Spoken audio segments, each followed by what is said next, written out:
Hello sa inyo mga idol, ito nga pala yung video ko. Pakinggan nyo na lang kung ano mga sasabihin ko dito. Kabado pa kasi ako dyan eh. So dito nga pala guys, hindi ko alam kung ano gagawin ko. Hindi ko na alam, basta yun na yun.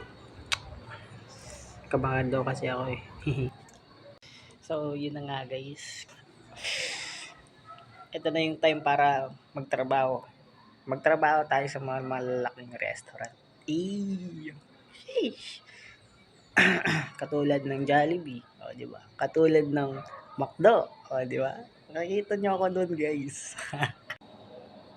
So yun na yun, guys. Grabe. Kailangan na lang ng resume. Yun, resume. Kita kids. Mag-upload pa rin ako sa YouTube channel ko, guys.